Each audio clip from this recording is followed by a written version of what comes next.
सुप्रभात प्यारे बच्चों। आज हम हिंदी के अध्याय 5 का अध्ययन करेंगे, जिसका नाम है भीमा गधा।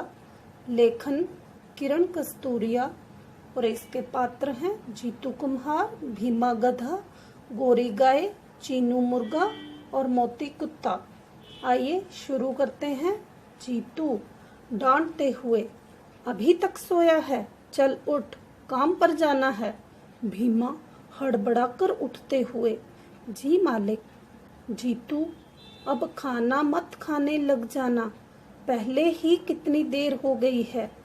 भीमा मन ही मन, आज भी मेरी नींद समय पर नहीं खुली और आज भी खाने के बदले डांट खाकर ही पेट भरना पड़ा। जीतू और भीमा काफी देर के बाद वापस लौटे।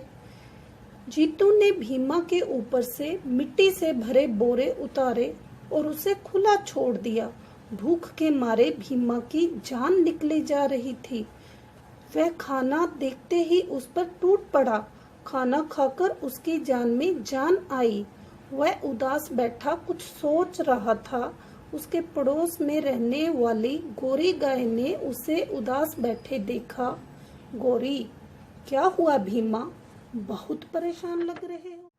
हाँ बहन, मेरी परेशानी यह है कि मेरी नींद समय पर नहीं खुलती और मुझे रोज अपने मालिक की डांट सुननी पड़ती है। गौरी, बस इतनी सी बात, कल से मैं तुम्हें सुबह जगा दिया करूंगी। अगली सुबह गोरी भां भां करती रही, लेकिन भीमा की नींद नहीं खुली। रोज की तरह आज भी भीमा को डांट खाकर काम पर जाना पड़ा। वापस लौटकर भीमा फिर से उदास बैठा था। गोरी, मेरी आवाज से तुम्हारी नींद नहीं खुली। तुम चीनू मुर्गे से कहो, वह तुम्हें उठा देगा। भीमा चीनू मुर्गे के पास गया। भीमा, चीनू, क्या तुम मुझे सुबह सवेरे जगा दोगे? चीनू, क्यों नहीं, मेरा तो काम ही लोगों को जगाना है, मैं तुम्हें भी जरूर जगा दूंगा। अगली सुबह चीनू कुकड़ू कूं करता रहा, लेकिन भीमा की नींद नहीं खुली। चीनू ने भीमा को सलाह दी कि वह मोती कुत्ते के पास जाए। भीमा, मोती, क्या तुम मुझे सुबह जगा दोगे? मैं सुबह देर से उठता हूँ और रोज अपने मालिक की डांट सुनता हूँ। मोती, क्यों नहीं भीमा, मैं तो वैसे भी रात भर जाकर रखवाली करता हूँ, मैं तुम्हें सुबह सुबह ही जगा दूंगा। भीमा निश्चिंत होकर सो गया।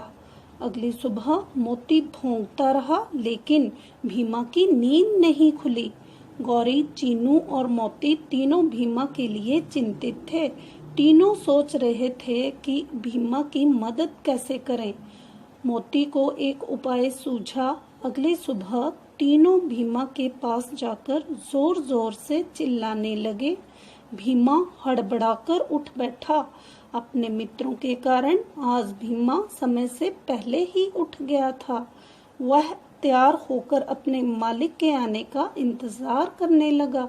आज भीमा को मालिक की डांट नहीं सुननी पड़ी और वह खुशी खुशी काम पर गया। वापस आकर उसने अपने मित्रों को धन्यवाद दिया। इस कहानी से हमें शिक्षा मिलती है कि अगर हम किसी भी कार्य को अकेले करने में असमर्थ हो जाते हैं, तो हम उसी कार्य को मिलकर करने में कामयाब हो जाते हैं। धन्यवाद।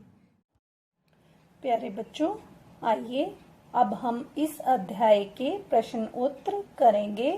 प्रश्न 1, सही विकल्प चुनकर खाली जगहों को भरिए। जीतू एक कुम्हार था, मित्रों के कारण भीमा समय पर उठ सका। चीनू भीमा को जगाने के लिए कुकड़ू कूं करता रहा। सही वाक्य के आगे टिक और गलत के आगे क्रॉस लगाइए। मोती एक गधा था, क्रॉस। भीमा के पड़ोस में गोरी गाय रहती थी, टिक। जीतू भीमा को कभी नहीं डांटता था, क्रॉस। गोरी, चीनू और मोती भीमा के लिए चिंतित थे। टिक। प्रश्न 3, उत्तर लिखिए। प्रश्न, भीमा की क्या परेशानी थी? उत्तर, भीमा की परेशानी थी कि वह रोज देर से उठकर मालिक से डांट सुनता था। प्रश्न, भीमा जीतू के साथ रोज सुबह कहाँ जाता था? उत्तर, भीमा जीतू के साथ काम पर जाता था। प्रश्न, गोरी ने भीमा की मदद कैसे की? उत्तर, गोरी ने भीमा की मदद उसे समय पर उठाकर की। धन्यवाद। आपका दिन मंगलमय हो।